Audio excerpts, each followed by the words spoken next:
It's time for Bridgestone presents the Champ Car World Series powered by Ford. Tonight, the Champ Car Grand Prix of Milwaukee. Earlier, we began the season at Long Beach in California. 2 weeks ago, the tour went south of the border to Monterey, Mexico. Now, back on home turf, the Milwaukee Mile on the shores of Lake Michigan. They've been racing on the Milwaukee Mile, as we said, for more than 100 years. And tonight, the fans have turned out in droves to see the return of the Champ Cars. Always a lot of activity at the Wisconsin State Fairgrounds. A wedding staged here earlier today. A couple of Champ Car fans decided this was just the right place to begin their life together.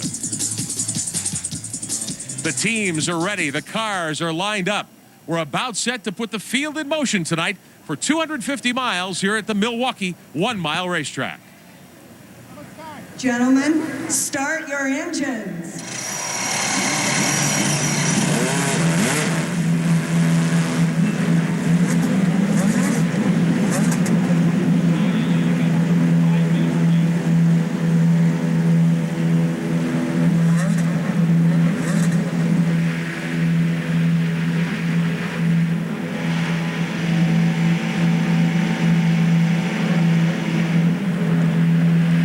Live at our field of Champ Car World Series competitors ready to roll for 250 miles of action under the lights. Hello again, everyone. I'm Rick Benjamin, joined by Trans Am star Tommy Kendall. Great to have you with us tonight for round 3 of the 2004 Champ Car World Series. Tommy, night race, oval, almost a short track. What do we see here tonight?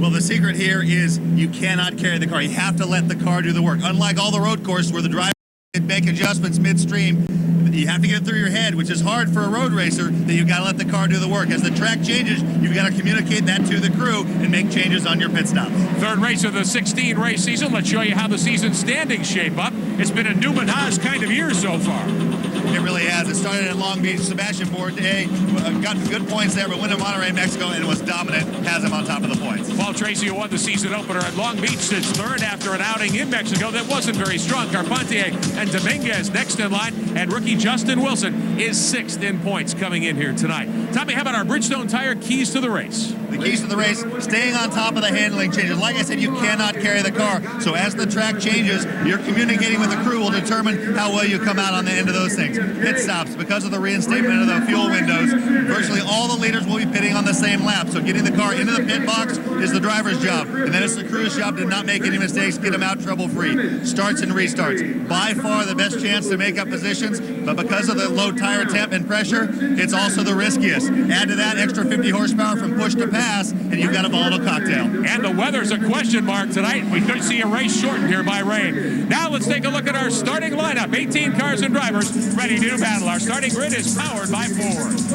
On the pole, Ryan Hunter-Reay driving the number 4 Airdez Competition Lola, seeking to announce his arrival at the top echelon of Champ Cars. Row 2, the Milwaukee track record holder, Canadian Patrick Carpentier, driving the Index 4-side Racing Lola. He knows what it takes to go fast in Milwaukee.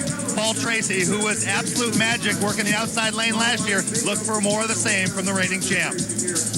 In row 4, another former winner of Milwaukee, Jimmy Vasser, in the Gulfstream Aviation Lola, was quietly confident after qualifying. In row 5, the defending champion at the mile, Michel Jourdain Jr. in the Gigante Lola, starting to round the Rousport team into form. In row 6, Justin Wilson, the highest placed rookie and F1 veteran, says he's not sure how hard to push this car because he's never done it before. Row 7, A.J. Allmendinger, the blazing fast rookie, admitted he probably isn't getting the most out of that Lola because of the death grip he has on the steering wheel. On row 8, a Formula One refugee, Gaston Mazzacane, a guy you would think would be used to the high-speed oval, said, this stuff is crazy. On the last row, Nelson Philippe, a 17-year-old rookie, received a polite scolding from Paul Tracy after almost putting the champ into the wall on Thursday night. He has to learn to race on an oval while keeping an eye in the mirror for the leaders coming up the lap. And we've got several different onboard looks for you tonight here at the Milwaukee Mile. We will ride with Alex Tagliani in car number 8. That's the Johnson Controls machine. He will start 4th row inside for Rocket Sports alongside American veteran Jimmy Vasser. We'll even have a helmet cam so you'll see Tagliani's view as he looks down into the corners here at the Milwaukee Mile. AJ will start, or Alex, I should say, will start in 7th spot. Onboard views as well from Sebastian Bourdais, the series point leader. He was on the pole for a while last night, Tommy Kendall. He has to start alongside the pole sitter outside row number 1. And after his relationship with the Milwaukee Mile, a terrifying race here last year, saw his teammate crash big on the first lap, struggled all race, huge crash in testing. For him to be on the front row, I think that was way more than he expected. But now that he's there, he's got a whiff of the front. He's going to try to make something of it. Heading down the backstretch, A.J. Allmendinger also carrying some of our onboard cameras tonight. He will start in 13th position in that car for the Roost Sport team. That's the yellow number 10 with help from Red Bull and, of course, the folks at BG Products, Berry Grant Fuel Systems. Ready to go racing. We're glad to have you with us tonight for the Champ Car Grand Prix of Milwaukee. Under the lights on the Milwaukee Mile. 250 miles of action. Ryan Hunter-Reay in the 4-car for Herdez is on the pole. Green flag is in the air, and here we go.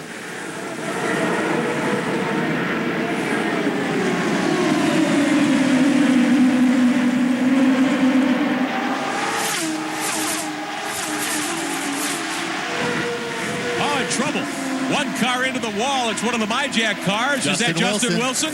He's knocked off a winglet, spins the MyJack car to get it pointed in the right direction. Early trouble, and the yellow is waving after one lap here at the Milwaukee Mile. And that was what we had talked about, Tommy. Not on the air. You and I had talked about the possibility of someone on the outside getting stuck in the marbles going right to the wall. And now that's the first time that Justin Wilson has experienced that degree of turbulence. So he's been trying to sneak up on it a little bit by little bit, but now all of a sudden those wings and the underbody of that MyJack car were not getting clean air, and it's literally like someone just kind of reaches up and pushes up underneath the car. Not nearly as much grip. The car just kind of floating around. Now the MyJack crew quickly puts the car up on the air jacks. They will put a new nose piece on the 34. Show you what happened. Take a look. You're looking for the yellow and red car. There's Wilson. Just got away from him. Yeah, he was on the outside. You saw Allmendinger underneath him there, and that's what happens. Low tire pressure, low tire temp, and he probably thought he was being conservative. Could have been a very, very hard hit into the wall. He managed to straighten the car out a little bit before he got there. And the only contact was the nose on the wall. Didn't hit either of the corners, so I think the alignment should be fine. Other than some frayed nerves, he should be okay. Calvin Fish. Well, it just looks like nose damage, but unfortunately it took him a while to get it off. I would believe that they would have tried to get him out, stay on the lead lap, then bring him in again. Right now, Justin is going a lap down. Looks like the change is being completed. Don't see any problems with the suspension, though, Derek Daly.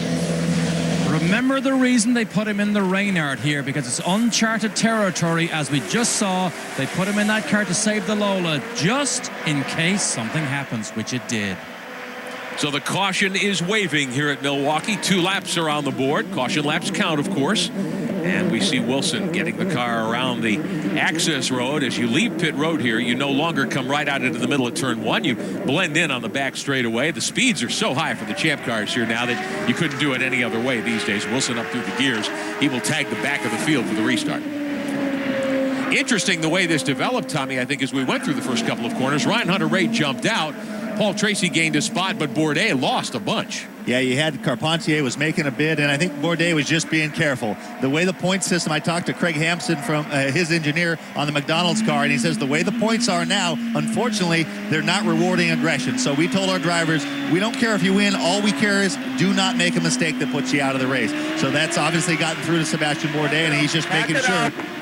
Only 3 gears in the gearboxes here at Milwaukee, but up through the gears quickly. Ryan Hunter-Reay brings him back to the stripe to begin lap number 4. Tracy looking on the outside. They actually touched wheels. You saw a puff of smoke. He goes around Dominguez, taking a look on the outside of Carpentier. Wow. Almost ran out of road there.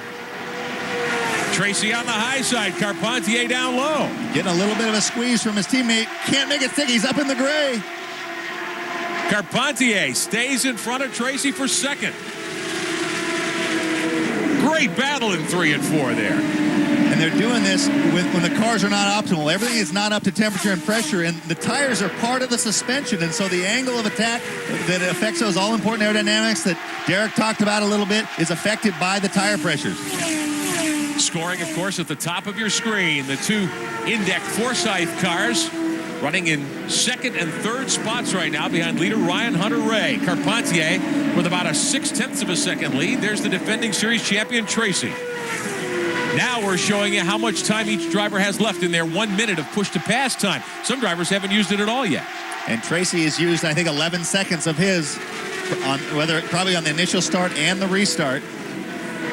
Remember Remember, Tracy started third row inside, fifth spot, wanted to jump around a few guys at the beginning, made 2 passes, got the help, of course, from having Justin Wilson spin toward the wall up in turn 2. Carpentier has used some time. Tracy, as you say, has used 11 seconds of it so far. Bourdais hasn't touched it. You're watching Patrick Carpentier run second. In car number 7, Tracy is third. Your leader is Ryan Hunter-Reay off the pole, and he's built a 2.5 gap, Tommy. He has, and he's pulling away. I was looking to see if maybe Carpentier, once he got settled out with Tracy, wasn't side by side, if he could close that gap. But Hunter-Reay is just picking up where he left off in qualifying. A little bit closer that time, less than 1/10 of a second quicker, but 1/10 of a second here is quite a bit. Watching your second place car haul down the backstretch here at the Milwaukee Mile. 10 laps are on the board. Ryan Hunter-Reay is your leader. More racing and a look at A.J. Allmendinger and his cheesehead coming up.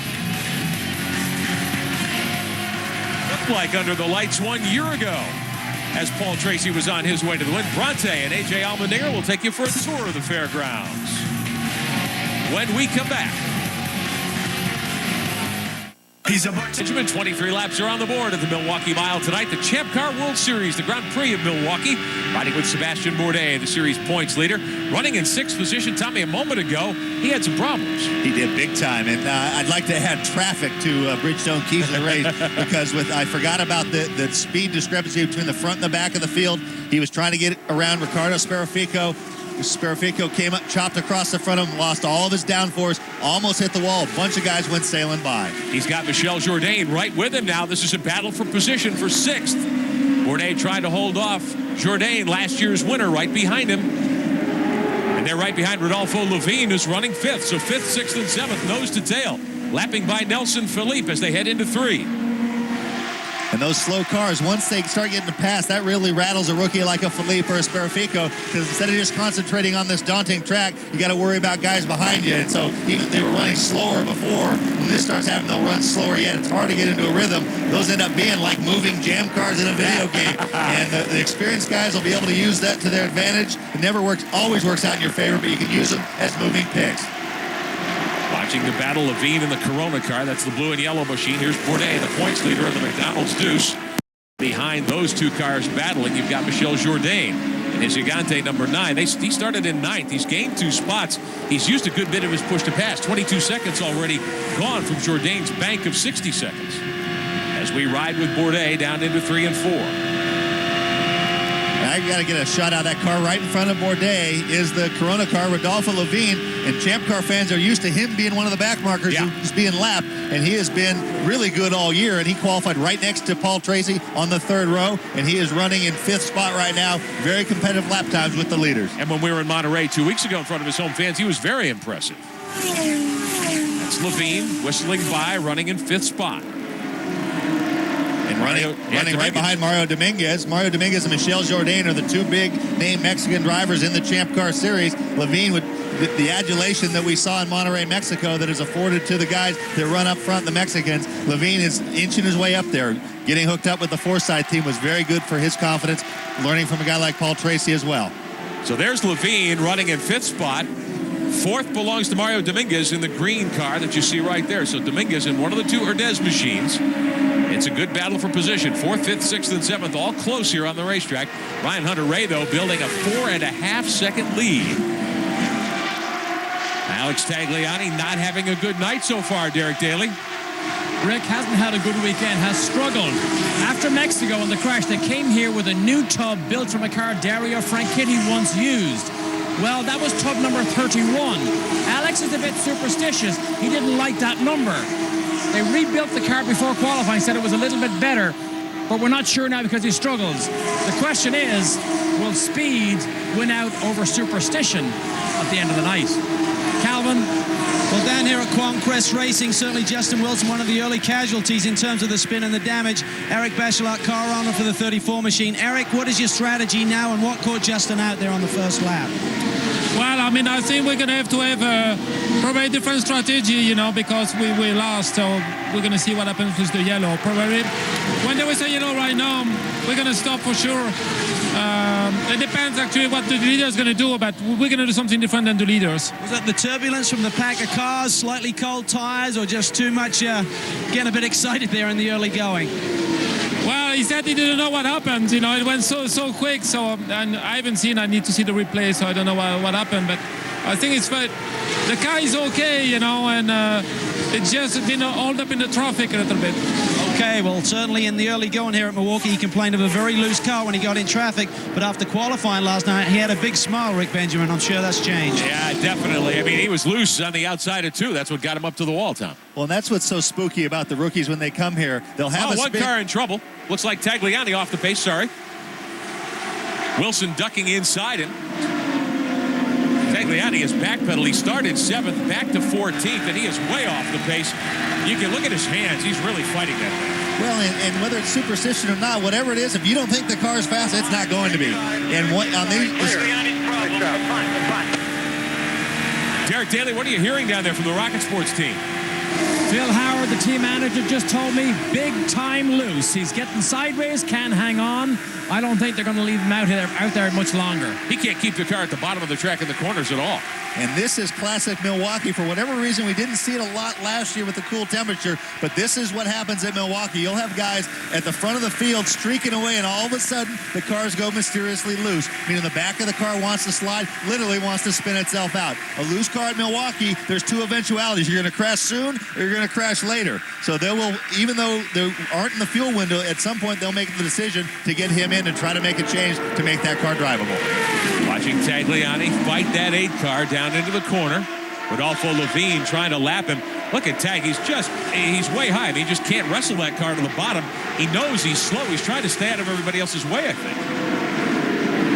Rodolfo Levine up to 4th spot now. Sebastian Bourdais has moved to 5th. Michel Jourdain to 6th. Mario Dominguez is backed up to 7th. There's Bourdais in the McDonald's car swinging to the inside of Tagliani. Looking to put lap 40 on the board this time by. Musco temporary lighting makes this place as though it's daytime. But the drivers still know this is a whole different ball game at night. Tagliani staying out there hoping for a caution. Yeah, well, you can see the car twitching there on the exit. This makes it a long day even longer. You see Ryan Hunter-Reay has already put a lap on his, or trying to put a lap on his teammate. Dominguez, who was running in front of Levine and Bourdais, is now fallen back. Whether it was traffic or his car has gone loose, it's hard to say. 7 cars remain on the lead lap as the 2 Urdez machines work the corner. That's Gaston Mazzacani in the 19 car, one of the 2 Dale Toy machines. Mazzacani from Argentina. His first Champ Car start tonight, he'd never seen before this weekend. And he's raced in Formula 1, but he has not raced anything in 2 years. So I guarantee you things are coming at him pretty fast right now. Sitting in 15th spot, he'll give way to one of the PKV cars. Jimmy Vasser. Vasser swoops by. Jimmy in 8th position. Now we're 41 laps into this, Tom, and Hunter-Reay is 11.5 seconds ahead of the field. But he'll come back to the pack as we cycle through pit stops. Well, not necessarily. I mean, if we get a yellow, they will. But if everyone stops on the same lap and has comparable pit stops, then you would expect the gap to stay about the same. So if you get a yellow, he does not want to see a yellow at this point. Watching your leader, Ryan Hunter-Reay. This is Dominguez, who backed up to 7th. He had been 4th earlier and lost 3 spots in 1 lap. Here's Levine swinging inside him, going down into turn 1. And it looked like Levine was quicker and was just waiting for an opportunity. Got a run coming off 4. And look, Dominguez pushed up. You see him up in the gray. Wow. And at that point, you're not worried about losing position. You're worried about keeping it off of the wall. That was Bourdais going by. And here comes Jourdain. And that's how quick it happens here at Milwaukee. And just like that, Mario Dominguez went from 4th to 7th spot. That was a few moments ago. Saw a little flash from the taillight, meaning Jourdain was on the push-to-pass button. Ryan Hunter-Reay, 12.5 seconds ahead of Patrick Carpentier, his teammate Tracy, Rodolfo Levine, and Sebastian Bourdais at Milwaukee. The Champ Car World Series on Spike is being brought to you by Bridgestone Tires, a passion for excellence. And by the Ford Explorer, ready for adventure. Points leader Sebastian Bourdais stopping on pit road, whacked the turn 4 concrete moments ago. may have broken something under the car, Tommy Kendall. As he was coming around to pit road, we saw sparks. We just saw the all done signal from the right front guy. You can see the wishbone there is wrinkled.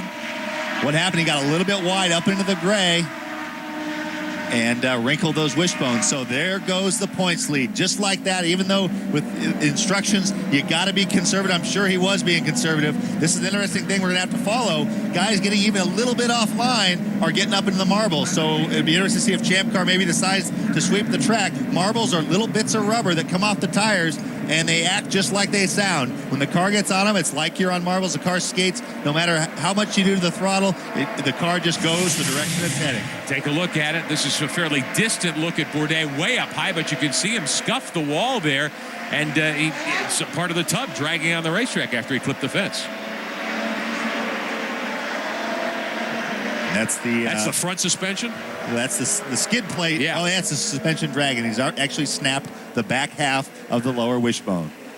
Take a look at it from Bourdais' view. He's coming off 2 here, so we've got a few seconds to go. Look at the move inside. Levine made a slip off at turn 2, and he's trying to. And now when the car crosses in front, that messes up all the air going over the wings. And he's out of the gas. Wheel crank, bang. You saw how slow it was going. That wasn't a love tap. That was a pretty hard hit. The leaders on pit road, Calvin Fish. Ryan Hunter-Reay hits his marks perfectly. Now he's gone to a scrub set of Bridgestone tires. This means they have a scuff on them. Done a few laps, can still see the lines, and he just beats Rodolfo Levin, who must have had an excellent pit stop a little bit further down. Carpentier's on his way, as well as Tracy, the 3 Forsyth boys. Well, that's how you can cough up almost a full lap lead on pit road. Yeah, that's exactly the ticket. And I'll tell you, that's a good insight. There's a guy, Sebastian Bourdais, who we've seen with incredible car control on a road course. It just shows you with the knife edge. He was trying to make a little move. He wasn't that close to Levine. Levine drifted up in front of him. All that dirty air going over the wings, only about half as effective as usual. Yeah, just about the rest of the field. 53 laps on the board. Rest of the field coming in. Alex Tagliani fighting a bad race car, Derek Daly. Major downforce change in the front of his car. Look, winding out the last turn. Off front wing. And he just beats out his teammate Nelson Philippe in a blaze of wheel spin. Jimmy Vasser down and away. The 2 Rocket Sports cars coming back out. Here comes the other Herdez machine of Mario Dominguez. A.J. Allmendinger heading down pit road to rejoin the battle. There's Mario Haberfeld and Derek Walker's Cummins car. The N2 Holdings machine of Roberto Gonzalez. This is the battle between Levin and the Corona car, the Herdez machine of Ryan Hunter-Reay. And that's just how close. A little bit quicker stop by the Corona crew. Bourdais, meantime, has lost 3 and now 5 laps, and they're pushing him back to the paddock. Now everybody's had a pit stop. Fresh tires, more fuel, a chance to adjust the race cars. Green flag back in the air at Milwaukee, and here we go. And Tracy trying to capitalize again on this restart. The 2 Forsyth cars side by side in the first turn. Up in the marbles. Is that Tracy into the wall? Yep. Wow. Carrying the car on the series champion, wrinkles up his index machine big time, and the yellow is displayed once again here in Milwaukee. Live by the sword, die by the sword. I said that's your best chance to make positions, but it's also the riskiest. Tracy was 3rd, going for 2nd on the restart. No grip. And that's purely a function of last year there were 2 grooves. You could have gotten away with that move. For whatever reason, there's marbles now, so it's turning into a 1-lane racetrack. Car starts to drift up on him right here, and he's in trouble just like Bourdais. We saw on the in-car view of Sebastian Bourdais when he hit the turn 4 wall a few moments ago. He had that wheel cranked hard left. I'm sure PT had the same thing going there, but you just can't stop it. Nope. And if the front bites, the back's going to swing around on you. At that point, it's just you just keep your fingers crossed and pray that you make it through. Hard damage, a heavy hit to Paul Tracy's number 1. We'll find out in a moment whether he has a chance to return tonight. Back in the air at Milwaukee to begin lap 64 of 250 tonight here at the Milwaukee Mile. You're watching the Champ Car World Series alongside Tommy Kendall. I'm Rick Benjamin. Calvin Fish, Derek Daly on pit road for us. Hunter-Reay with a narrow lead. Patrick Carpentier sits 2nd. Michel Jourdain, last year's winner, has quietly worked his way to 3rd after that round of pit stops. Mario Dominguez back in it at 4th. And Jimmy Vasser, who won his last race in 2002 on an oval, sits in 5th. Let's go back just a moment, and we will show you the last couple of incidents here in the Milwaukee Mile. Points leader Sebastian Bourdais getting in trouble off turn 4 just a few moments ago. Fighting it up in the marbles, clouts the wall with the right side of the car, and he looks to be done for the night, Calvin Fish. He certainly is, Rick. He brought the McDonald's car back to the team transporter. The guy said there's too much damage. Sebastian, what happened up there in the corner? Well, there was a bunch of cars in front of me, and we just established the contact, Lavin and myself, and I was low, and then when he went low also, he just took the air out of my front wing, and I just went straight, so downshifted, tried to slow down the car, but there was nothing to do. I was in the marble. Okay, well, a tough day for the championship leader. He'll rebound, and he heads off to Le Mans, his hometown and home track, for the 24-hour next week, Rick. One driver who certainly will be glad to leave the ovals. Now the series champion, Paul Tracy, tried to make a move on the high side to take second away from his teammate. He ran out of road as well, got up in the loose stuff, and took a very hard trip into the concrete. Derek Daly standing by with Paul Tracy. With a very dejected team, very dejected Paul Tracy. Paul, it was a brave move, but just not enough grip on the high side. Wow, there's enough grip if your teammate leaves your room. I mean, he did the same thing to me on the first lap in turn 4. I was on the outside of him, and he just stuffed it in there so hard that he didn't give me any room and forced me to lift off. And then the same, I passed him around the outside, and he just drove it in so hard that he just, was either going to run into the side of me or if I didn't move out of the way. So, I know it's racing, but it's, we're teammates, and it's disappointing. Thank you, Paul. Bad end to a day. Paul Tracy, remember, won here 3 different times. Not tonight. Won't get his 4th career win at Milwaukee here tonight, definitely. But Patrick Carpentier runs in second. Here's another look at the move. Tommy, obviously no team orders here. No, there's not. And, the replay there, Patrick was, I didn't see him slide up in the middle of the corner. He wasn't on the yellow line at the bottom, but he was towards the bottom. And I think, I thought he put much more of a squeeze on him on the opening lap. Looked like they had interlocked wheels on the back straightaway there. But that time, once he got up in the marbles, I think that's a bigger factor in this case than the teammate. Is that just a situation where Tracy's the defending series champion? He's widely considered to be the best driver on the tour right now. Does he just expect guys to move for him? Well, you can kind of scare guys out of your way a little bit when you develop that reputation, and people know he's not going to back off. And so Carpentier, I think, playing the odds, he knew he was on the low side. I didn't see a big move, forcing him up. It looked like the car just didn't stick. I think that's maybe earlier frustration coming from the first lap incident, which was a little bit more dicey. But, you have a team, it's early in the season. They're both in the championship hunt. You're not going to have team orders. You don't want to bang it into each other, but you got to let them race, too. Riding with Alex Tagliani, wearing our helmet cam here tonight. He's been struggling tonight. 13th. Let's listen in.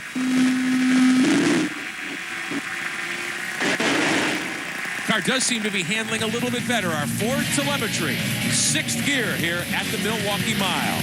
Tagliani back in 13th position, chasing leader Ryan Hunter-Reay. 3 of 250 at the Milwaukee Mile. A lot of people wondered why Gaston Mazzacani would pick an oval to make his Champ Car debut. He's probably wondering the same thing, Tommy Kendall. Yeah, that's a good question, but I think he probably said an oval, how tough can it be? From afar, if you haven't been exposed to it, that's kind of the thought. You're like, oh, it's an oval. It's a slow one, mile. Well, slow, 180 miles average speed is not slow. Things happen quick. A lot of drivers, as we said at the top of the broadcast, consider this a bull ring. You're lapping this place at 22 seconds. Mazzacani got caught out coming off turn 2. It's been the trouble point for several drivers, including champion Paul Tracy. He side slaps the wall at 2, knocks the back wing off Dale Coyne's AMR car. Nearly had that car take off. It stays nailed to the ground, though, and Mazzacani was able to hop out, and he appears to be okay. Derek Daly. Team owner is Dale Coyne. Dale, going through one of your best seasons so far. Any indication that he had trouble before you saw the incident? No, it looks like he just, the same thing happened to Tracy. If you get just a little bit high here, you catch the marbles and it's ice to the wall. You're lifted and you're holding your teeth and you're going slow and you still hit the wall. What about Servia? Any report on Servia, your second driver? He's doing all right. We didn't have the best pit stop. We lost a couple positions on that first pit stop, but he got him back, so he's doing a good job out there. So we'll keep going with him and try to get him up there.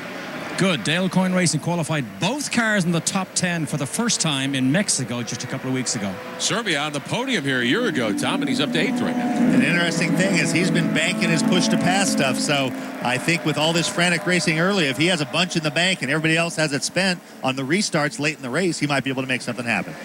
Ryan Hunter-Reay continues to show the way in the 4 car, the Urdez machine. He's led all the way from the pole here tonight. He certainly had the fastest race car in race trim, just as he did in qualifying. Yeah, and with all the problems that seem to be affecting everybody else are not seeming to affect him. His car is still a rocket ship. Now, it looks as though Hunter-Reay and some of the other lead lap cars are thinking about making a stop here. We haven't even gone 30 laps from the last pit stop. Why would you stop now?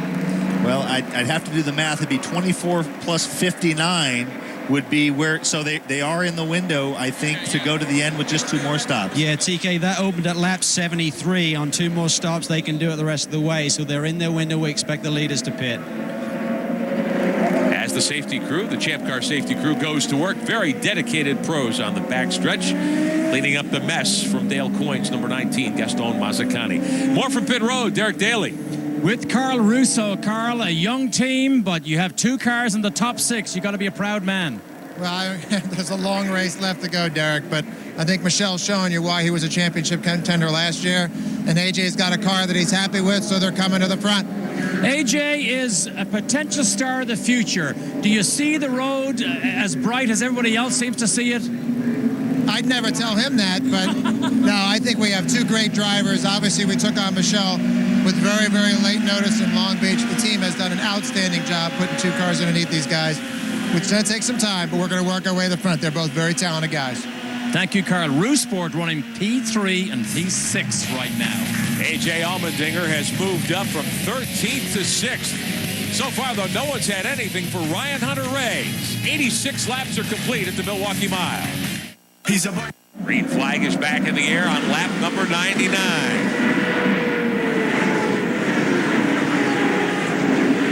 Dominguez back up on the racetrack, but not up to speed yet. He is going to lose a lap here in this situation to the leaders. Here he comes out onto the backstretch. Ryan Hunter-Reay has led all the way. Carpentier with that bold move. How about A.J. Allmendinger? He was down in 6th position. He just dove to the inside going into 3. Getting by one of the lap cars that was in his line. There's Allmendinger in the Roossport number 10. Sitting behind Jimmy Vasser. I believe he got by Bruno Junqueira there. Ford telemetry in 5th gear for Allmendinger, down into 3. Listen to his radio.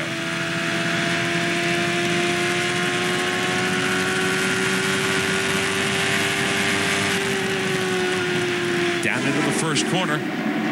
Allmendinger reeling in. Looks like that may be the car of Roberto Gonzalez there that's up ahead of him. So. I think he was asking his crew, saying, hey, Gonzalez is in the way. Tell the officials to get him out of the way. Gonzalez in the N2 Holdings car.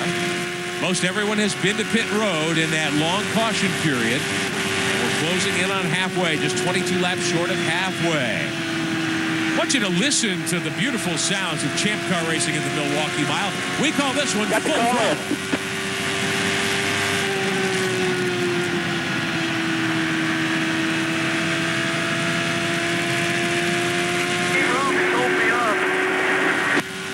Got the call in.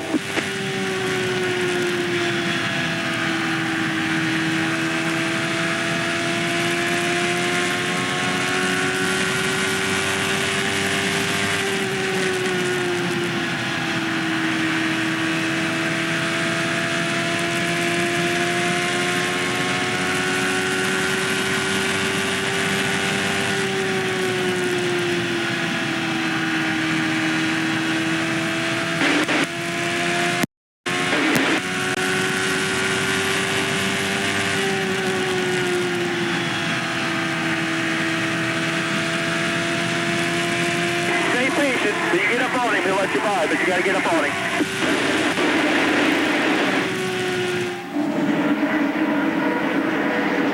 Watching Rodolfo Levine down into turn 1.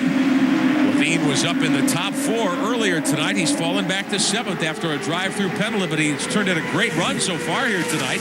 Nelson Philippe Struggling in 14th spot. That's the white and blue Rocket Sports car, the lease plan machine. Alex Tagliani, who's really fought an evil handling race car. He's starting to pick it up. Tags up to 10th now, Tom. This is the ebbs and the flows of racing on the 1 mile ovals. Mario Dominguez in the other Herdez machine, Calvin Fish. He had a good night going, but they had a couple of unscheduled trips to pit road. What happened? Well, we'll try and get a chat here with Keith Wiggins, who's the manager here at Herdez. Keith, it looks like there's a bit of a mistake there on the 55 machine. You tried to increase the pit window, but you may have got caught out a little bit. Yeah, we've got a radio, so I'm not actually sure, but I was just talking to the guys, and it looks like we got caught out by 1 lap there by trying to gain an advantage. So certainly things looking good on the number 4 car with Ryan. He's run a tremendous pace. I know in the testing you did here, you did some long runs, 40, 50 laps. Is that paying off this evening for you? Yeah, I mean, at the moment, everything's in great shape. He's happy with the car, so keep our fingers crossed. We know the marbles are bad. We understand Ryan on the radio has said for you to remind him, don't turn in too late, keep it out of the grey stuff. Yeah, I mean, you know, it's a continual thing, so just so he doesn't forget and try and push it and push it. He asked us to remind him, so they are. Okay, they're certainly going to do that. He looks like he's in control, but he realizes the slightest slip and he'll be in the wall along with the rest of them, guys. Meantime, we watch a battle moving by Ryan Hunter-Reay. Not much of a battle at all, moving by one of the MyJack machines. Ryan Hunter-Reay lapping this place at 23.6 in traffic. Not the quickest car the last couple of laps, but he's got such a big lead time. He's built it back to almost 6 seconds over Carpentier, who runs second. Well, and you have to always look to the inside. You cannot take a gamble. Usually, the quicker cars, you move up top, you go around the outside. You're not going to see Ryan Hunter-Reay going up top on anyone tonight. He had to wait till he had an opportunity down low. You saw him use a little push to path to get by Sparafico. But the fast line and what put him on the pole was the fact that he was able to really arc it in high into the corner, which helps it keep you from having to turn quite as much right in the center. Tonight, that's why they're asking to remind him. What worked so well in qualifying will just get him in trouble if he sticks with that tonight. Well, we have a moment here in Milwaukee. Time for our Bridgestone Passion for Excellence. Downstairs to Derek Daly. Indeed, here with Joe Barbieri, head of special projects for Bridgestone Tires. Joe, at the top of the show, we talked about stagger, but there's a lot more that goes into oval track tires other than just stagger. Absolutely. As the teams change their cars to handle an oval, our engineers have to design the tires to handle an oval too, especially the right side compounding and the construction to handle the extra loading that you get on an oval. So it's a lot stiffer construction than you'd find on a street course. Joe, if you remember last year here, it was very cold. Is that a completely different challenge again? Or are the tires similar to last year? Actually, they're exact same tires as last year, and luckily we are able to design them to be able to withstand the hot temperatures and the cooler temperatures too. So even though it's a little chilly tonight, it's still they're providing great grip out there. I've seen you look at tires in almost every pit. Do you like what you see tonight? Absolutely, yeah. There's a nice wear on them and everything, and I still, as you can tell, some of those leaders out there really are hooked up. Thank you, Joe. Joe Barbieri from Bridgestone Tire. Tires a key everywhere we go, and Bridgestone has certainly brought a very quick tire for some of these cars here tonight. Everyone gets the same tire, of course, but Ryan Hunter-Reay certainly using the compounds to advantage. Talk about stagger, Tom Kennedy. Well, stagger isn't just what the guys do after a few beers going out of the grandstands. What stagger in terms of tires is a key part of the oval track setup. And the best way to explain stagger is when you're having your morning coffee, knock your Starbucks cup over on its side and roll it. The bigger circumference on the outside helps the cup turn. What happens here, when you have a spool differential where the inside wheel turns exactly the same revolutions as the outside, you put a slightly larger tire on the right rear. The difference in circumference between the outside and the inside is called the stagger. The molded tire here, the outside tire, is 0.42 inches further around than the inside tire. When you get on the gas, that basically helps the car turn all by itself. You have to turn it to the right a little bit to get it go straight down the straightaway, but the idea is that it really kind of drives itself around the corner. Ryan Hunter-Reay has a 9-second lead, but the battle for second rages. This is Carpentier in the Indec car, the blue machine. Right behind him, Michel Jourdain, last year's winner here. Jourdain didn't qualify well, started back in the 5th row. To third, Tommy Kendall. He has reeled in the car that is in second, the car of Carpentier, but he can't seem to get up on him and make a move. No, he can't. That's a function of when you get close, the turbulence behind a car in front makes it difficult. And you see Vassar closing up behind. I think that's Vassar closing up behind Jourdain. Jimmy's fourth. He's fourth a lap down, so even if he gets around Michel, he has to go another whole lap to catch up. But for Jourdain to be running like he is and Allmendinger to run the laps he's been running tells you how hard that team's worked. The test here a month ago, those guys were so far off the pace, they had them scratching their heads. Everybody left when it was raining. Those guys stuck around, got a little bit of running at the end of the last day and made a bit of a breakthrough. And now Jourdain, one of the quicker cars. Jourdain, though, got close to Carpentier. Maybe Carpentier saw him in his mirror or heard about it from his spotter. Anyway, he's back on the gas, sitting in second spot. Big crowd as always tonight here at the Wisconsin State Fair, the Milwaukee Mile. More than 38,000 fans on hand to watch Champ Car. Bronte Tagliani may have the best view of all tonight. Let's hear from her. I'm up here on the spotter stand at the Milwaukee Mile, and you can hear the cars in the background. You can see the cars racing around out there. This is one of the best views, and it's even more beautiful because it's nighttime. Extra special because it's one of the only races, the only oval race, that you can stand up here and see the whole track at one time. The only place with a better view is with you at home in your living room. I would second that point of view. I would. And when she said you can get up here, you can't get up here. The spotters can get up there. At the grandstand, you can't see the whole course. Now, what a spotter does, a spotter is the driver's eyes and ears. And as the cockpit sides have gotten bigger, it's really hard for these guys to see even right next to them. So they have a team member up on top of the grandstand who's calling, like, as these guys go by. See Nelson Philippe, who got a little sideways with Paul Tracy earlier in the weekend. Now, my engine builder from Rocket Sports is actually Nelson's spotter. And I rode down the elevator. He says, it's going to be a busy night because the speed differential when people start lapping, you got to tell them, you have conversation like you've got a car low, you've got a car high. The important thing for a lap car is to hold your line and not deviate. The quicker guy will get around you if you either stay low or stay high. Watching Rodolfo Levine in the Corona car, one of the Forsyth team machines. Levine back up to 7th after a penalty earlier. Behind him, the race leader, Alex Spirifico, in that MyJack car, the 14. His first full season in Champ Car, ran 2 races last year. Now, remember what happened to Spirifico. He had a problem on pit road at Monterey 2 weeks ago. In fact, when he came to a stop on pit road,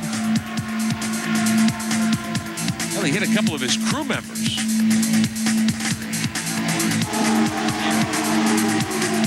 Everyone was okay, but there were some minor injuries. Spirifico put some tire marks on the wall there at Monterey. That's the scuff mark after he white-walled or yellow-walled his outside tires, Derek Daly. Well, you're looking at Russell Grossands. He was the fueler in that incident. He is not able to fuel tonight because of an injured shoulder. The man beside him is Garnett Beeput. He was the man that you saw do the gymnastics, and he had no injuries. But ironically, boys, this morning, he got 10 stitches in his finger when the side pod of the car came down on top of him. But Garnett, I know it looked like a very scary incident. Were you as scared as we were when we saw it? Actually, I was just getting ready to jump out of the way, so I wasn't thinking of anything or getting hurt. You weren't hurt at all? Just my ankles. How's your 10 stitches in your finger? I'm sorry? How's the 10 stitches in the finger? Oh, much better. I mean, you don't think about it during the race, so you forget about it. Thanks, Garnett. It is not a story that we tell many times, but there is such a commitment from these crew members to go over the wall to service their drivers. They will do anything if they think they can help the situation. Well, you have to be dedicated. It is a team sport, Tommy Kendall. You do have to be dedicated, but that was a big risk, and you know you're going to be in harm's way a little bit. I went to the Newman Hospice after Monterey to congratulate them on the win. We started talking about the incident, and I talked to Sebastian's right front tire changer, and I said, what would you have done if that happened? He said, I'd have gone up and smacked the driver in the head. So, see a pretty close quarters there. Carpentier trying to swing inside Oral Serbia. Is that Jourdain? Jourdain trying to get by him. Michel Jourdain in 3rd spot, so the battle rages for 2nd. Mario Haberfeld moves over and lets A.J. Allmendinger move through. Allmendinger up to 5th now. Bruno Junqueira has been shuffled back to 6th. Jimmy Vassar rides 4th, a lap down. So A.J. Allmendinger, the big mover of the night, from 13th up to 5th spot. On lap 143, 107 miles of racing to go here tonight. I like Allmendinger. 2 championships in the last 2 years in the Barber Dodge Pro Series, then in Atlanta. He holds a nice steering wheel. He sure does. He had a death grip on it last night after qualifying, and he came over to see Paul Tracy, and he says, man, this stuff has just got me spooked. I'm holding on. I really don't feel comfortable. He had a big crash here in Atlantic. Was one of the few tracks he didn't do well at. So to have a good run like this and get his confidence back, the team's fortunes ebb and flow with the driver's confidence. And it's natural, if you've been spooked, to have it can turn into a horrible weekend. But they've obviously nailed the setup on those Rue Sports cars, because other than Hunter Ray, he and Jourdain are the quickest cars. This is for 4th spot. Vassar in the red and white PKV car, the Gulfstream entry. Right behind him is Allmendinger. Now, Carpentier hanging on to 2nd. We've seen Jourdain do this before. Close in on Carpentier, and then Carpentier pulls away. Looks like he's done it again. Well, that's where the opportunities come on the 1 mile ovals. You have those jam cars, the lap traffic. If you don't time it just right like Carpentier, he was able to not carry the momentum off turn 2, and you saw Jourdain make a big move down to the inside, but obviously was not able to pull it off. Ryan Hunter-Reay has checked out. He is more than 15 seconds in front of Patrick Carpentier, and we're hearing that Alex Tagliani has got a cut tire. Look at him wrestle the wheel down the backstretch. Yes, he does. His left rear is down. Monitor, guys, for We'll see if Tagliani can get the 8 car onto pit road safely with a tire down like that. What's he facing, Tom? Well, I think he's actually trying to diagnose it. He can't see what we can see. He's downshifting and heading to pit road, wrestling that thing. And here comes your leader, Ryan Hunter-Reay. To pit road, Calvin Fish. Ryan Hunter-Reay brings the car in. He had to go around Patrick Carpentier's tires, and then he actually clipped the left front that was sitting on the ground for him waiting. Tires are done, like the fuel is coming out during thing. Michel Jourdain is in. He takes a tear off from his visor. There are no changes on the car, which is a good sign. Here he goes.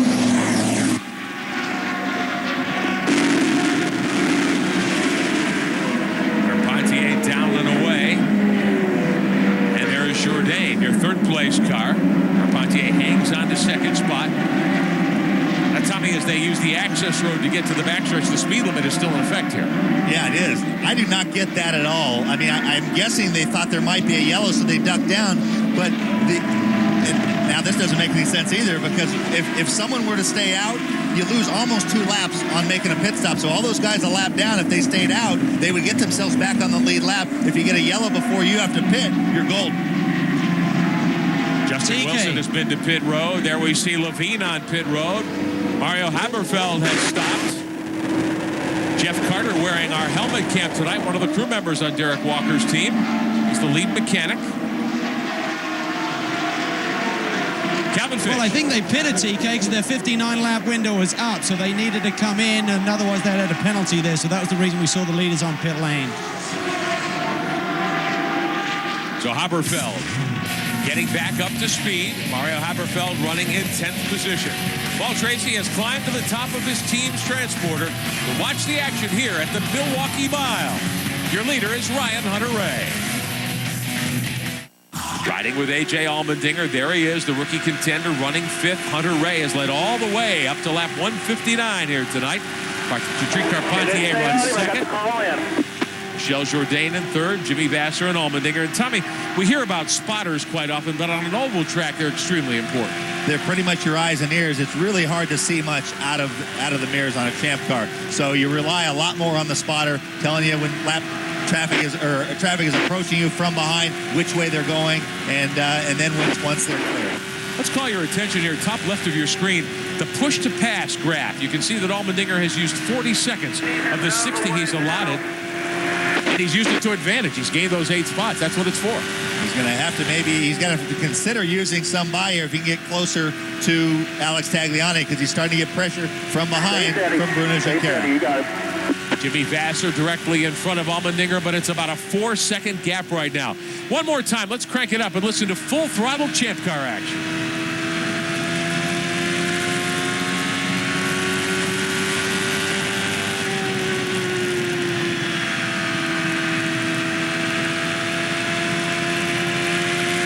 You're going to get some traffic in about 4 laps.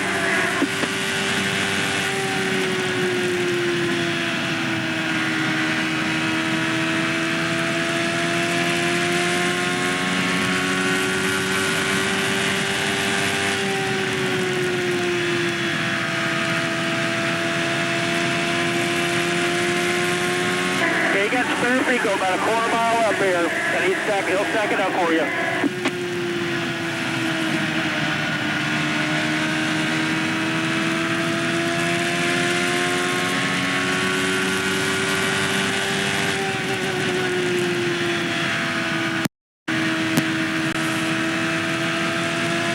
Beautiful sounds of this near 800 horsepower Ford Cosworth motor. Ryan Hunter-Reay putting some beautiful music together on the racetrack as well. From the pole, he's led all the way, 164 laps led. Guys down on pit road, it's been really a team effort tonight, Calvin Fish. There's some great stories, I know, on this Herdez team. There really is, and sometimes we fail to really report some of these human interest stories. This is Luis Pericarpi, who's the right rear tire changer on Ryan Hunter-Reay's car, the race leader currently. And yesterday his wife was taken to the hospital with a medical emergency. He called her and she said, no, you stay there. You got to do your job. You got a race to win tomorrow, and that's what it's really all about. So these boys are putting their lives on the line, and that's what it's all about. They want to win this race tonight, and the families are supporting them all the way. And that's what it takes. We talked about team efforts in Champ Car racing. The families certainly have to get involved in this because a driver alone can't do it. No, he can't. As we look at, there's the spotter stand up there. A couple of guys from the Herdez team. And I think I saw a couple of journalists up there taking notes. Best, like Bronte said, the best view you're going to have of the race. One of the beauties, of course, of oval track racing, you do indeed see the entire layout. You see all the action all the way around. And a mile racetrack is such a big part of the history of Champ Car racing. It's great to come here to the Milwaukee Mile. Ryan Hunter-Reay won his first career race a year ago at the season finale down in Australia. And Tommy, you said that was a win that at least partly had to do with pit stop strategy. Yeah, he was not even close to the fastest car. He was well back in the field. He had made a stop earlier, and then in a very rare occurrence on a road course, they had to close the pits, which flips the strategy exactly upside down. He was the only car, the last car that had made a stop before the pits were closed. It immediately promoted him to the lead. He still had to hold on for the last few laps, but he didn't just outright take it by the scruff of the neck and win in dominant fashion like he's doing tonight. If he can win like this from pole, leading every lap, this will establish himself as a bona fide race winner. Looking at the stats from a year ago when Michel Jourdain scored his first career victory here, he led 234 of the 250 laps, and I thought, man, that's about as bad a whooping as you could put on one of these Champ Car fields. Ryan Hunter-Reay's on his way to maybe a stronger performance tonight. Watching Allmendinger down the backstretch, still sitting fifth. One lap down to the leader. But it's been a very good night for the Rousport team. Good job. Jimmy's going under Nelson. Getting by some of the lap cars, coming up on Nelson Philippe again. You saw him, oh, you heard him crack the throttle when Philippe pulled over in the dirty area in front of his car. Wow, that was quick hands, and his heart's probably in his throat right now. Allmendinger, a young gun in his early 20s. Does it work on his mind to see the scuff marks out of 2 against the wall? Everything works on your mind here at the Oval. Works on it more is probably the big crash he had in Atlantic testing here a year ago. Lapping by Nelson Philippe up top. You see how much push to pass time the various drivers had here tonight. Roberto Gonzalez has used almost all of his. A.J. Allmendinger has used quite a bit as well to advance 8 positions, riding 5th in the Champ Car Grand Prix of Milwaukee.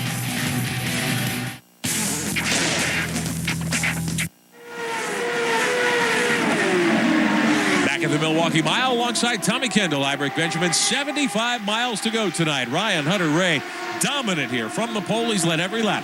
Patrick Carpentier, Michel Jourdain, Jimmy Vasser, A.J. Allmendinger, rest of the top 5.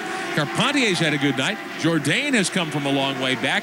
Vasser's turned in a strong run. Allmendinger's probably had the drive of the night other than what Ryan Hunter-Reay's put together. Watching Alex Tagliani in the Johnson Controls 8 car. Tagged back in 13th position after just battling problems all evening long, including a cut tire just a few moments ago. One of the things we want to show you is how difficult it is for these drivers to adjust to the changing light conditions in one of these rare night races. We have some pictures put together, a time lapse, if you will, starting when this race began in daylight. Every 20 minutes, we've got some shots put together to show you just how little light is left. Here's Tagliani down into turn 1 right after the start when still daylight prevailed. 20 minutes later, dusk has started to gather.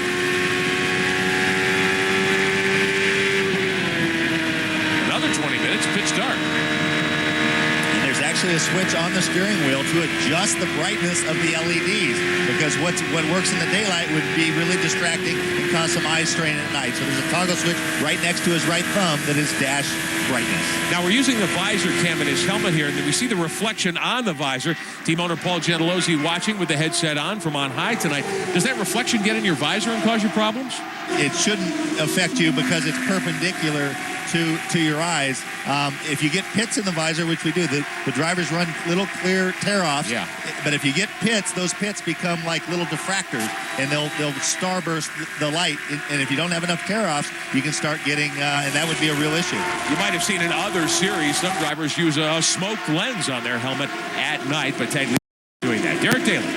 Well, one of the problems we documented was Tag went really slow. We saw a punctured tire. Have a look at this here. Look at the slice out of the left rear tire of Tagliani. This is not a Bridgestone tire failure. This slice here was a wing end plate from a car that we don't know who was responsible yet. So some debris on the racetrack evidently. Well, I think what they're saying is it was a wing plate where contact, contact front to back. And, I think it was Speed Racer used to have those little things that the spinners. The spinners gave the flat tires. The wing plate on a Champ car does about the same thing. Ryan Hunter-Reay putting Alex Tagliani another lap down. Tagliani mired back there in 13th spot of the Johnson Controls Lola. Hunter-Reay has led all 182 laps. 3 cars remain on the lead lap. Patrick Carpentier 11.9 seconds back. Michel Jourdain is 12.8 seconds back, last year's winner. Still a long way to go, though, tonight. We've got 67 miles left. Calvin Fish, Ryan Hunter-Reay's car has been on rails all evening long.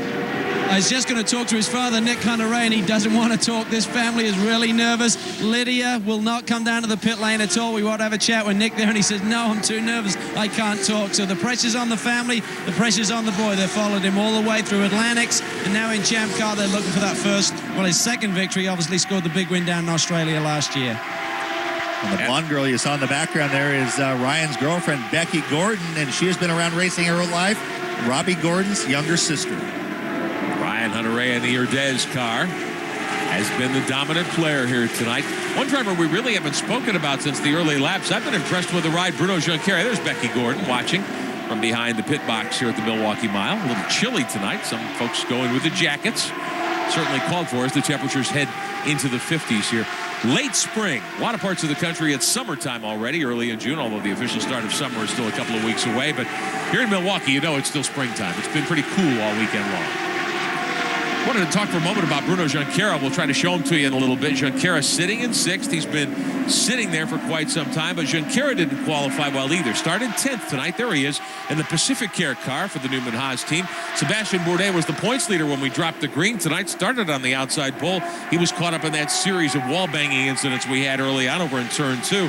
Junqueira could well end up as the points leader here tonight. Oh, trouble for Mario Dominguez.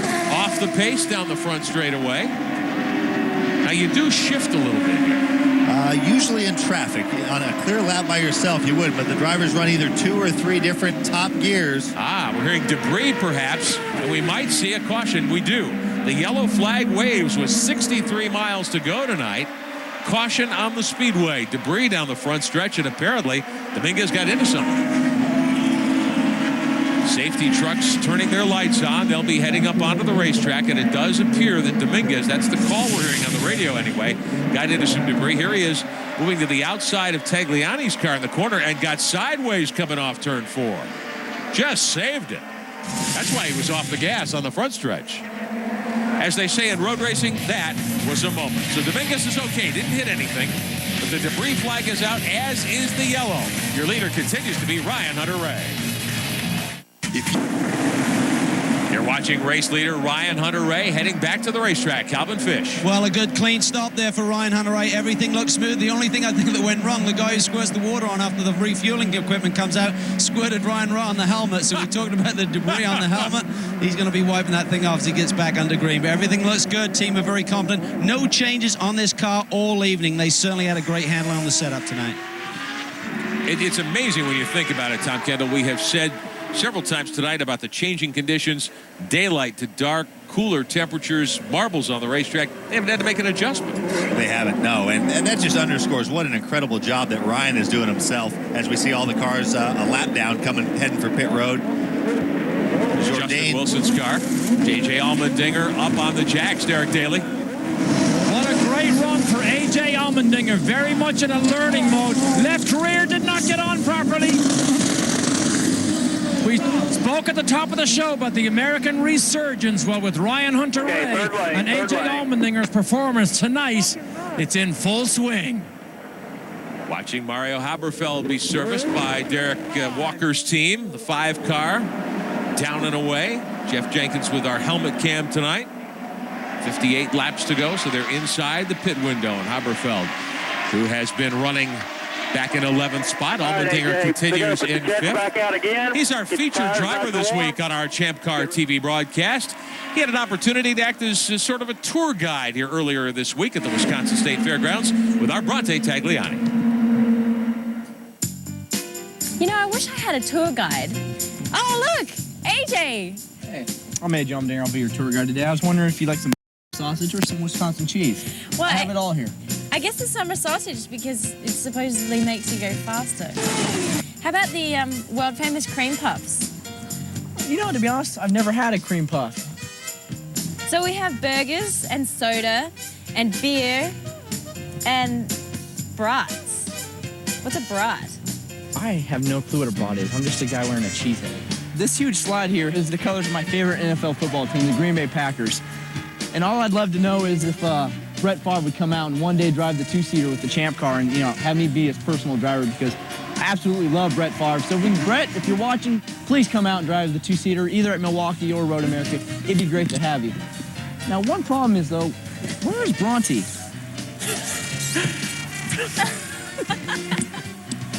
So thanks for the tour, AJ. I know you got to go back to racing. I can hear the cars back out there. Well, thank you. I'm glad to be your personal tour guide. Call me anytime you need to know anything about Wisconsin or a cheesehead, especially the Green Bay Packers and Brett Favre, because you can ask me. But you're right. There are cars out there. My engineer's going to be mad that I'm not out there driving right now. Oh, wait, give me the cheese hat. You got to get your helmet on, so All right. Thank you. Bye. I didn't know they allowed Californians to wear cheeseheads. A little cheesy, I think. I think so. I think AJ is a lot more comfortable with his Red Bull helmet on. Getting ready for the restart. Allmendinger will line up in 5th spot, 1 lap down to the leader, who continues to be Ryan Hunter-Reay. Carpentier and Jourdain also are on the lead lap in Milwaukee. How does it feel running the break with... Closing in on 50 miles to go at Milwaukee tonight. The Champ Car World Series. The Bridgestone presents the Champ Car World Series, powered by Ford. 1 to go to the restart. We've been under caution for debris on the front straightaway. Mario Dominguez got in a moment of trouble because of that. A few moments ago, all the leaders came to pit road. 2 cars came to pit road too early. Patrick Carpentier and Michel Jourdain running 2nd and 3rd. So Champ Car has given them a drive-through penalty. Now, Tommy, they're still 2nd and 3rd, but they're at the back of the line. Well, actually, it's the opposite of what happened earlier with Levine. These guys stopped later with the lap cars. They should have stopped a lap earlier. Not only is that against the rules, it's also a major tactical error because if one had done it, if Jourdain had stopped on the lap he was supposed to, he would have automatically cycled in front. Now they have to go through all that traffic. Fans are on their feet here at Milwaukee. 50 to go. Ryan Hunter-Reay leads him back to the stripe. He's led all the way. Bruno Junqueira is next in line. Junqueira still 6th on the running order of things. It's Hunter-Reay, Carpentier, Jourdain, Vassar, and Allmendinger. But now Carpentier and Jourdain have to come up through the field from the back. Ryan Hunter-Reay could put them a lap down. A lot of jockeying as they hit the back straightaway. There are the 2 cars running 2nd and 3rd. They've gotten by a couple of the back markers. They're on the hammer trying to stay where they are in the running order. Let's get a little more on the situation. Here's Carpentier swinging inside Allmendinger. Calvin Fish. Neil, make the right team manager for Forsyth. You tried to stretch it so you increase your fuel window there, Neil, but it cost you. What are the rules and why did you get penalized? Basically, we pitted out of sequence. Because we were on the lead lap, we should have pitted as soon as they opened the pits. As it was, we pitted on the 2nd lap, which was actually a mistake. The penalty for that is they put us at the back of the field. Fortunately, the guy in 3rd place, Jourdain, they also made the same mistake. So basically, we're still in 2nd, we're still on the lead lap. Jourdain's still in 3rd on the lead lap. It's just that we've got a bit of traffic between us and the leader right now. Okay, well, still a great battle out there for that podium finish, Derek Daly. Jeremy Dale, who handles for Michel Jourdain. Was that a tactical error on the team's part to bring Jourdain in that lap? Well, we knew there was no way we're racing with Ryan, and we know we can race with Pat. And we did have a small communication breakdown, but we knew with only 3 cars on the lead lap, we're only going to lose some track position. So it's not a big deal, and he's racing with Pat right now. Okay, Jeremy, so I think the key was they lost track position, not race position. Well, if they had stopped when they were supposed to, they would be about a straightaway ahead in front of Carpentier. And, I mean, he's downplaying it. They're the same place they were relative, but if they had done it the right way, they would have been behind Hunter Ray with a bazillion cars between them and Carpentier. Ryan Hunter-Ray has led all the way, but he only has 4 seconds of push-to-pass time left in his computer system. Up at the top of your screen, the running order, and then how much push-to-pass time, the extra 50 horsepower each driver has. Sebastian Bourdais, the points leader coming in tonight, is out. Ryan Hunter-Ray out in front, but there it is, just 4 seconds for him. Carpentier's got almost half a minute left.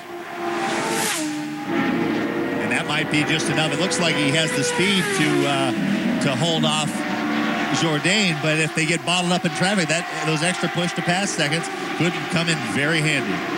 Now the push-to-pass time left for Jourdain, who runs third, only 15, so he's got a deficit in that column to Carpentier of 12 seconds as the laps wind down. 42 to go. We've seen Jourdain, Tommy, several times get right back wing of Carpentier's 7 car, the Index car. Can't get by because of traffic, because of the no really outside groove to use here in the corners, or just the dirty air. Well, we saw him get up alongside at one point when Patrick didn't get a very good run off turn 2 because of traffic. Watching the field out of 4. With the lapped cars, though, that's how it works. He's got a pretty good gap now between back to Jourdain. So, but what I was going to say is, when you have the slower cars like Gonzalez, like Sferifico, if you catch them at the exact wrong place and the guy behind you has a big head of steam, you're a sitting duck. Carpentier has opened up a gap of about 2 seconds now over Jourdain as they fight for second. The error on the pit strategy of the drive-through penalty causing Carpentier and Jourdain to give up a ton of track position to race leader Ryan Hunter-Ray. Now, Hunter-Ray's been the dominant story here tonight. He's led all 210 laps, 211 laps so far, but the other big story in the first 100 miles or so, crashes, especially coming out of turn 2. We'll show you what's happened here tonight on lap 1. British rookie Justin Wilson, his first oval start. He spun the MyJack car, knocked the nose wing off. They put a new nose cone on. Wilson's back in the hunt. He's back up to 12th spot. Lap 51, series point leader Sebastian Bourdais from the outside pole. Just had to get away from him. Coming out of the front stretch, trying to wrestle it back in line. Clouts the wall with the right front corner. Broke pieces of the right front suspension. He was done for the night. 10 laps later, Paul Tracy tried to take second away from his teammate. On the outside into 1. And then, just close quarters, got up a little bit high. Paul thought that his teammate ran him up into the gray stuff, but the end result either way was he was in the marbles and hit the fence. Hardest hit of the night. This is rookie Gaston Mazzacani from Argentina. Hard hit in Dale. Knocked the back wing off the car. The car got airborne briefly. Mazzacani okay. His champ car debut lasts only 80 miles here tonight. Of all those drivers, as we mentioned, Justin Wilson, the very impressive first-year driver from England, the only driver still in competition, was 3 laps down. He's 5 down now, but he's not 18th anymore. He's up to 12. And that's what you have to do, and the point system rewards that. We talked about at the start that Craig Hampson has told his driver Sebastian Bourdais and their teammate in the Pacific Air car, Bruno Junqueira, because of the point system, we know this isn't very racy. There's Bruno Junqueira now in the Pacific Air car.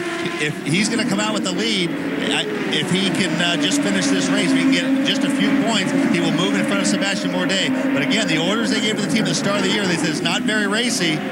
Caution flag on the speedway. Let me interrupt you for a second, Tommy Kendall. 35 to go. The debris flag out again along with the caution. So again, debris being spotted on the surface here at the Milwaukee Mile, and we are back under caution with 34 laps to go. Ryan Hunter-Ray continues to dominate. He leads by 14 seconds.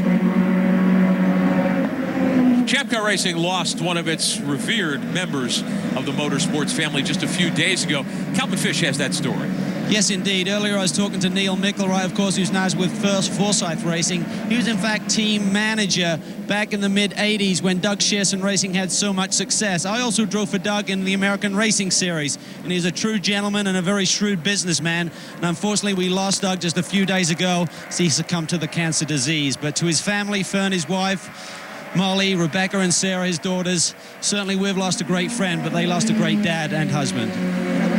He will be much missed. Doug Shearson, only 62 when he passed away in Florida. That is very, very early to have that fate befall you. Ryan Hunter-Reay out in front, 33 to go. He's led all 217 miles so far. He has that one career win. Tommy Kendall talked about it earlier at Surfers Paradise. One of our Champ Car flashbacks to show you how he got the victory. A moment of success for American Spirit Racing, no longer on the tour, but Ryan Hunter-Reay had his pit stop strategy fall perfectly for him in that situation and scored the upset win at Surfers Paradise. Great way to start your career. And actually, that was the launching pad for his teammate, Mario Dominguez, one of the weirdest races we've ever seen in Champ Car races the year before, and then backed it up with a legit victory last year in Miami. Champ Car safety team getting quite a workout tonight at the Milwaukee Mile. Hunter-Reay leads Carpentier by almost 7.5 seconds. The Champ Car World Series on Spike has been brought to you by Bridgestone Tires, a passion for excellence. And by the Ford Expedition, capability without compromise. Lap 221 at the Milwaukee Mile. The green flag is back in the air. Ryan Hunter-Reay takes him down into turn one. The MyJack cars side by side. Heavy traffic for a moment. A couple of cars get close there. One of the PKV cars. That's Roberto Gonzalez with Oriol Servia on the high side in the black and yellow car. There goes Gonzalez swooping to the inside of Hub. I believe that's Spirifico getting past. Right in front of those guys, I saw Jimmy Vasser make in light of what happened to Paul Tracy on the last restart. Vasser went around the outside of a car on the restart. There's Jimmy right there. Jimmy's fourth a lap down. Good run tonight, though, for the veteran.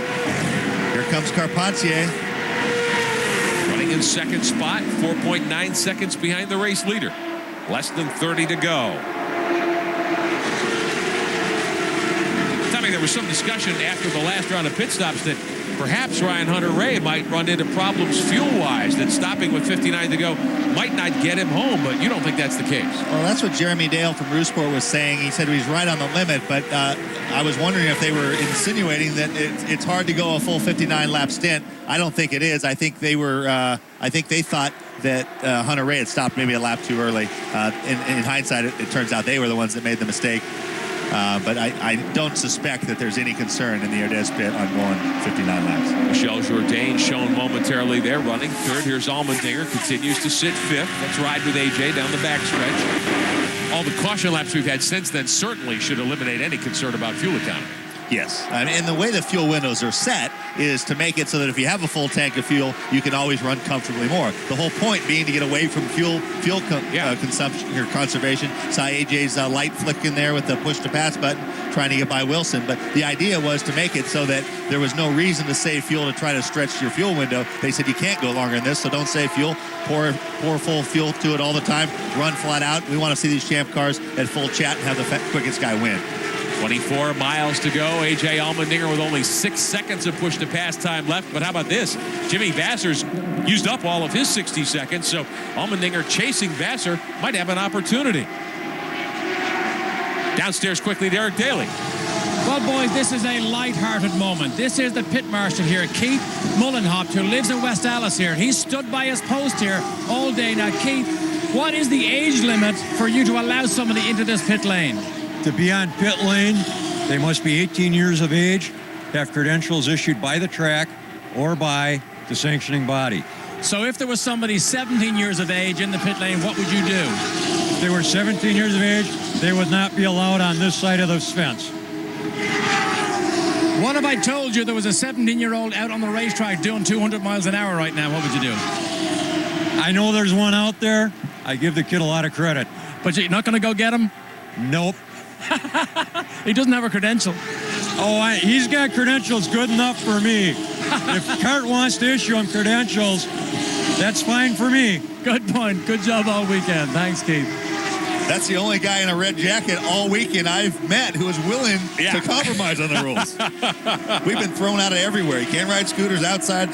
Golf carts have to have a flashlight on them. They take their work very seriously here at the Milwaukee Mile. Nelson Philippe, rookie driver, running 14th for the Rocket Sports team. He's gained 3 spots tonight, but he is several laps down to race leader Ryan Hunter-Reay. 20 to go for Ryan Hunter-Reay in the 4-car, the Urdez machine. Watching A.J. Allmendinger swing to the bottom, going down into 1, put another lap on Alex Spirafico's machine. Allmendinger up onto the backstretch. It's been a very, very good drive tonight, and you can really see what Carl Russo has seen in this young driver who won the Barber Dodge Pro Championship 2 years ago, dominated Toyota Atlantic a season back. Here he is in Champ Car. I think he's on his way to a great run, great year. Yeah, no question. And that team is finally starting to show some signs of life. I mean, it's a new team. The Russo team, Rusport team, moved up from Atlantic with Allmendinger. Carl Russo knew they had their work cut out for this. And then when Michel Jourdain was left without a ride, they added a second car as if it wasn't a big enough challenge to step up to the Champ Cars. But I finally see signs that they're starting to work themselves into shape. Got a lot of talented people on that team. I think everyone in the paddock realizes it's only a matter of time before they're competitive, and we're starting to see some signs of that. Now, there is a bonus point at stake tonight, talking about the point standings in the Champ Car World Series. It looks as though Bruno Junqueira will walk away from West Allis with the points lead. Sebastian Bourdais, his teammate, was the leader coming in. After his victory in Monterey, Bourdais crashed out, and he was the first car out, in fact, at lap number 50 tonight. So Bourdais will get credit for 18th spot. If Junqueira finishes 6th, he will walk away with the points lead by a dozen over Bourdais. Allmendinger could well pick up a bonus point. He's gained 8 spots this year. Champ Car posting 1 bonus point to the driver who gains the most positions start to finish. And I think that's a good rules addition. I really do. It certainly encourages drivers to go for it, to try to pass, to try to gain as much as they can in the course of the race. Calvin Fish, 15 to go for Ryan Hunter-Reay. What's the mood like down there? Well, it's emotional. We certainly saw his dad run away when we wanted to talk to him. The crew members have been holding their heads in their hand. Last few laps whittling down here. They're just hoping that they can get a safe run here to the checkered flag. But if Ryan Hunter-Reay should win here this evening and go from the green flag to the checkered flag all the way, he'll be the first guy to do that on an oval since Bobby Rahal did it at Phoenix in 1992. And if he can put a lap on the field, the last guy to do that was Scott Goodyear in 94 at the Michigan Super. So a lot on the line tonight, but he's really coming of age. What a great performance. Derek Daly. Well, again, we mentioned earlier the American Revolution or the American Resurgence here. Ryan Hunter-Reay, I said it earlier, he has the world at his feet right now. If he can begin to put these type of results with the speed he has shown for the last couple of days, that man will go far. And I thought we had a little bit of trouble there when that yellow picture popped up. No trouble at all for A.J. Allmendinger, who continues to run 5th. Behind former series champ Jimmy Vasser, who runs 4th. And Derek, the American Revolution, as you talked, 3 Americans in the top 5. And there are a lot of detractors who would say that American drivers don't get their due in this series, that American drivers can't be competitive. 3 of the top 5 spots belong to drivers from the USA tonight. Definitely a good night, a week after Memorial Day, on the anniversary of D-Day in Normandy. So I think there's a number of guys, anyone in the know would be hard-pressed to count out the Americans, especially these 2 young guys. A look back at the eyes of young A.J. Allmendinger, races out of California. This would be his best finish in his brief Champ Car career if he can hang on and score 5th position tonight. Our Ford telemetry. These engines winding up. We saw earlier that A.J. was up around 11,700, almost 800 RPM as he dives down into 1. And there you see his push to pass number. He has used all but 2 seconds of it trying to reel in Jimmy Vasser for 4.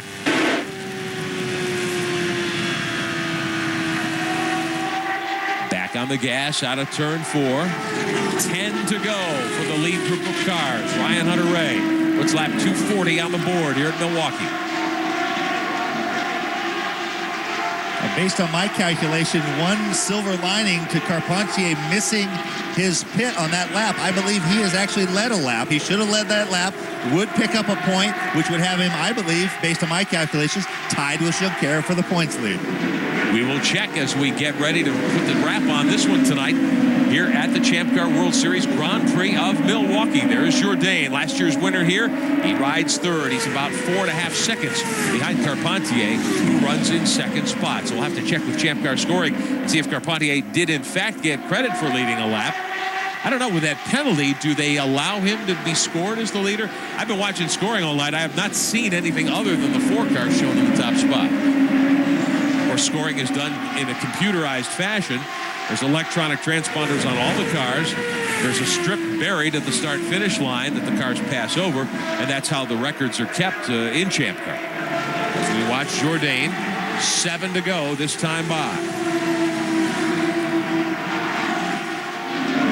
You don't get a good sense of how fast these cars are in this 1 mile oval unless you stand down in the entrance to 1. I did that for a while earlier today.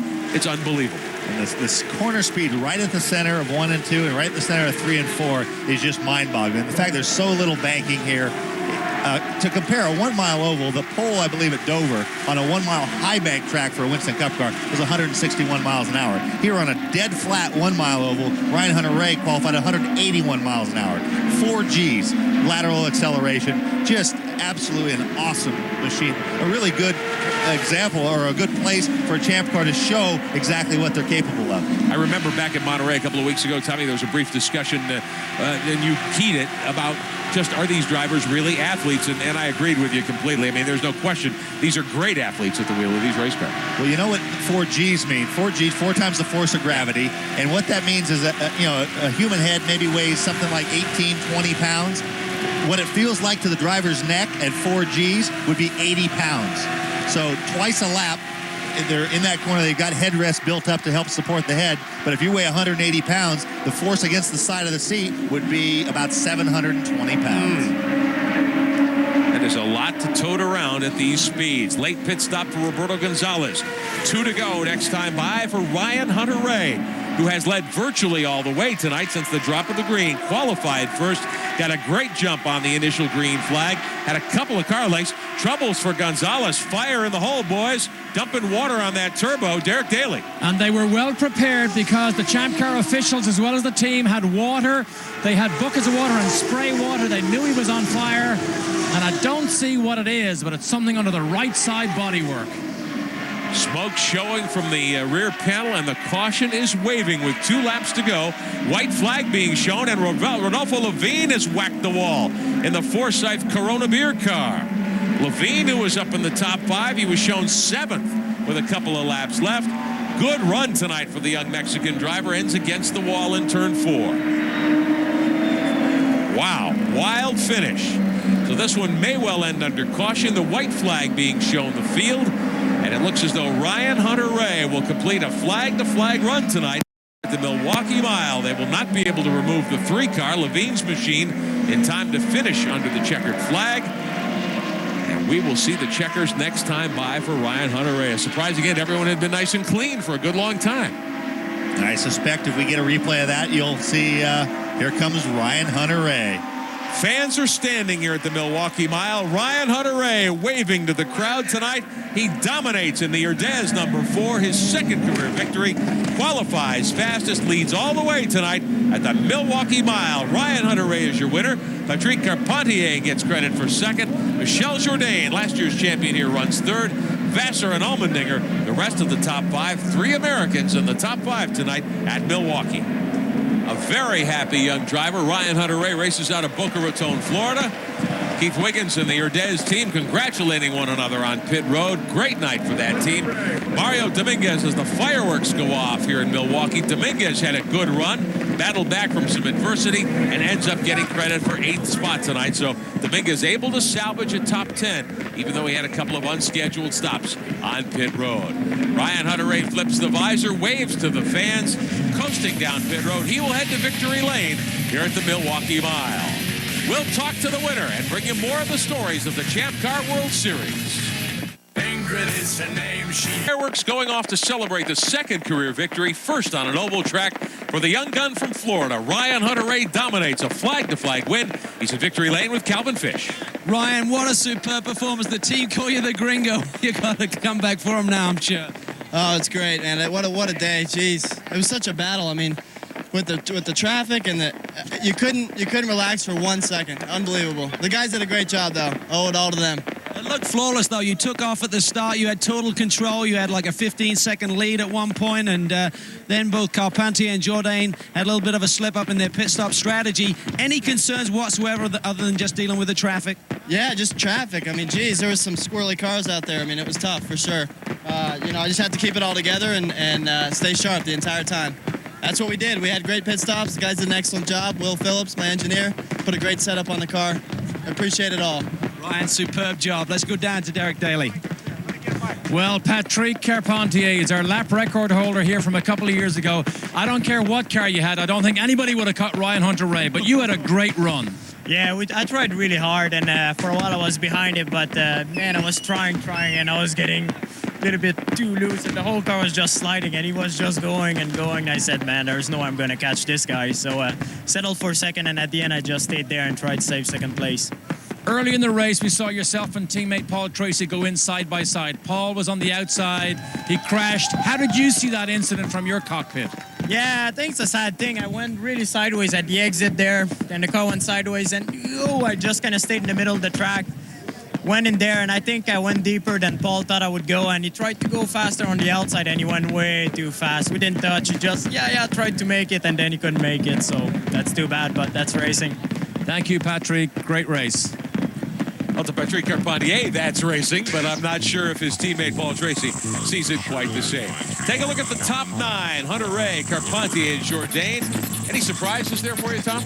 Well, I would say Jourdain, after a month ago with the test that they had, they were not very competitive, he and Allmendinger, and to not only just hang around, they were pretty quick during the race. So Junqueira, that's what Junqueira does well. He did not have a car that could challenge at all, yet he leaves here with the points lead. Bruno in 6th here tonight. Second 9, Mario Haberfeld, 5 laps down, but a steady run. Justin Wilson, back after wrecking early on lap number 1, comes back to finish 11th. Yeah, that's good experience for a guy like Justin Wilson. Didn't get many points, as I said, more points, but leaves here with a lot more experience than he arrived. Paul Tracy with a 17th tonight after a 7th in Mexico. Paul Tracy's bid to repeat as the Champ Car World Series champion. He's got to get going when we get to the next part of the schedule, Portland, in 2 weeks. Bonus points tonight. Ryan Hunter-Reay picks up 3 for sitting on the pole, leading a lap, and recording the race's fastest lap. A.J. Allmendinger picks up a bonus point for passing the most cars tonight, going from 13th at the start to 5th at the finish. Point standings unofficially, Junqueira by 1 over Carpentier. And that clean sweep by Ryan Hunter-Reay, those bonus points moved him all the way up to 3rd. Bourdais and Dominguez. Bourdais drops all the way to 4th now in the point standings unofficially. As we take a look at 11th on back here tonight, Alex Tagliani back a little further in the standings right now. In 2 weeks, we'll be with you from Portland International Raceway, the Champ Car Grand Prix of Portland at that 2-mile road course. Cleveland on the 4th of July weekend at Burke Lakefront Airport, and then the Molson Indy Toronto on July the 11th. A dominant run tonight for young Ryan Hunter-Reay, his 2nd career victory. He goes flag to flag. Although the race ended under caution, it was a great performance. Coverage of the Champ Car World Series from Milwaukee. Be sure and join us. We're back in 2 weeks, Sunday, June 20th at 4 Eastern. Live coverage of the Champ Car Grand Prix of Portland from Portland International Raceway. For Derek Daly and Calvin Fish, Bronte Tagliani and Tommy Kendall, I'm Rick Benjamin. Thanks for joining us, and so long, everybody, from Milwaukee, Wisconsin.